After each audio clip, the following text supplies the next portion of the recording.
An API, or application programming interface, is a set of rules that allows different software applications to talk to each other. So you could think of it as a universal translator between applications. Each app speaks its own language, but the APIs kind of let them communicate using a common set of commands or instructions. So when you check the weather on your phone, your weather app doesn't actually measure the temperature itself. Instead, it's asking a weather service, the API, for that information. So the weather service has thermometers and satellites collecting data, and your app just needs to know how to ask for it properly. And this separation means that thousands of apps can show weather information without each needing their own weather stations.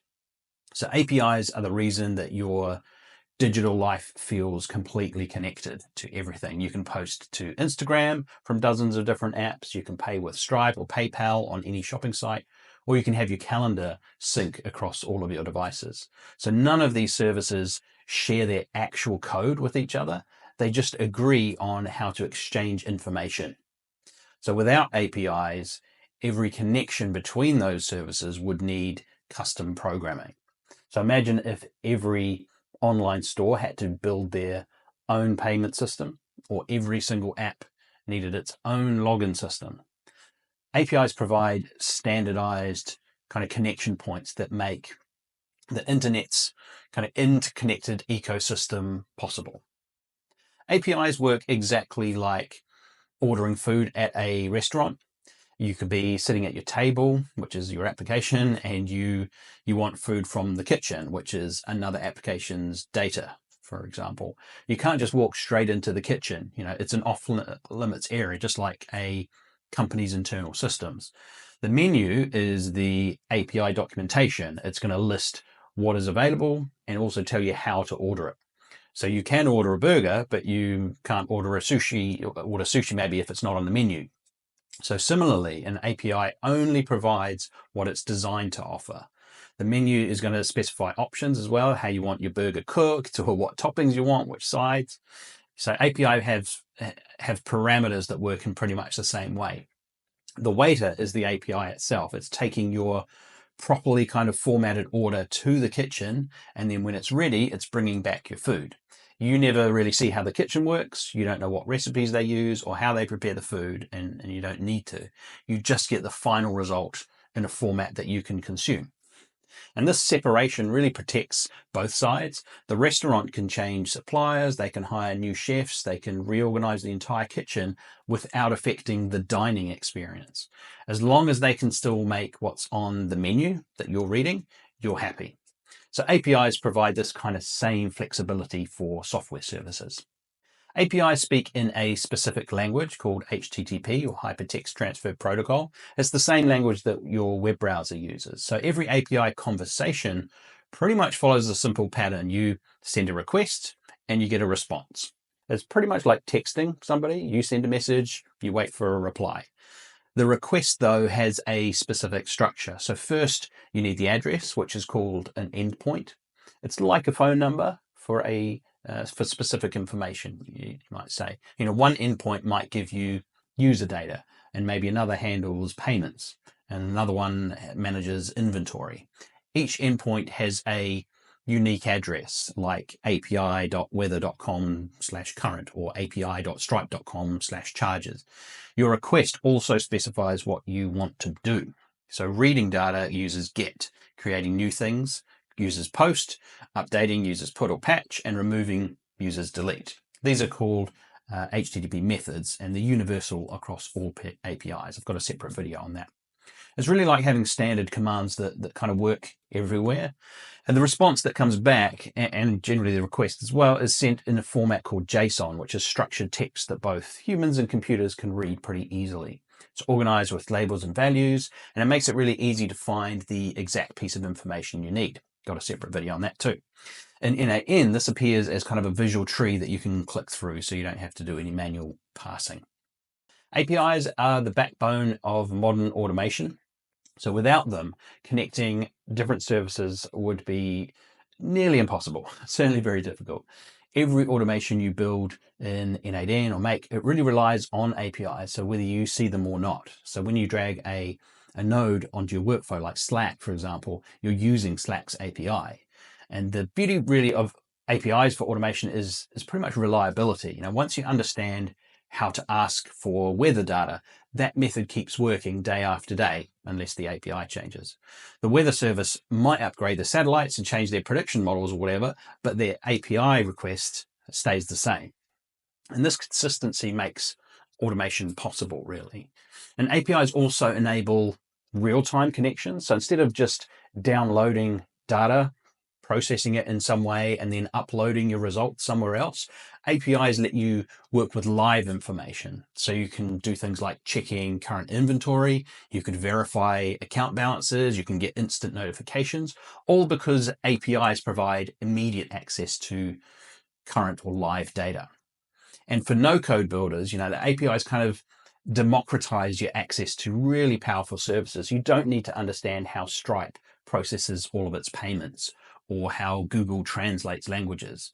Their APIs handle the complexity while you just focus on building the workflows that use the output.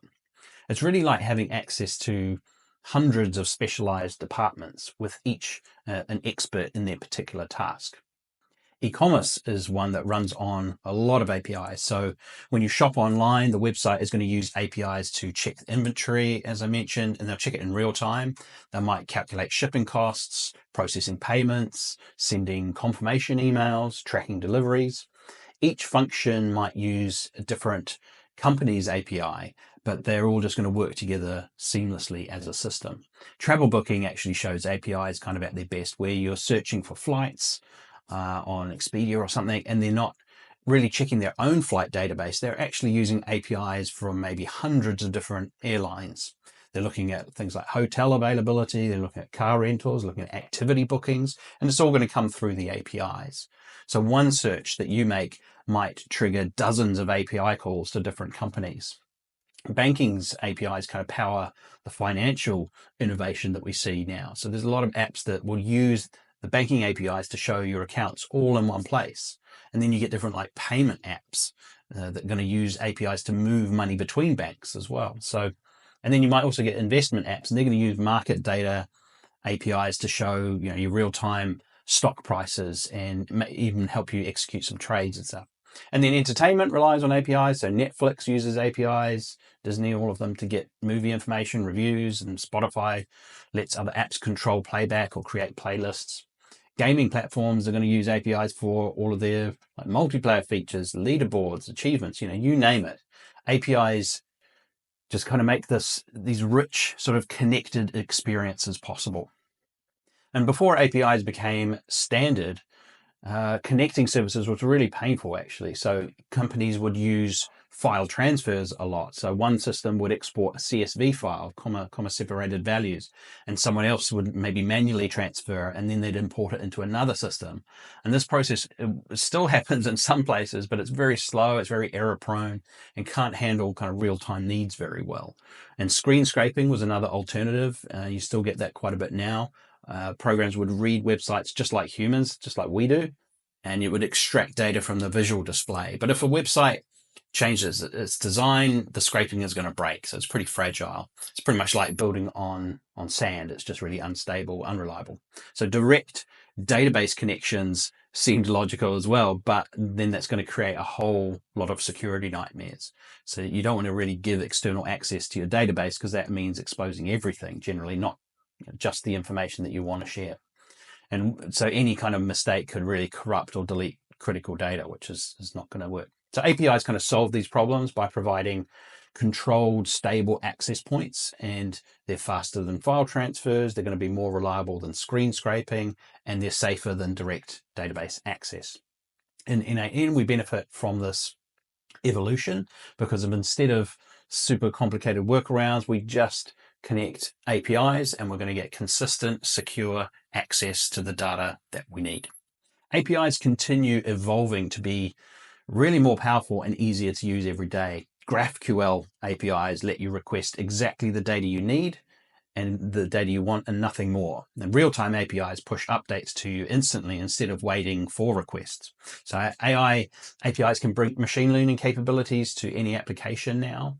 With the large language models, the standards are improving too, like open API specifications mean better documentation, automatic code generation, and more companies are adopting REST principles, which I'll cover in a different video. And that makes their APIs really predictable and easy and fast for you to learn.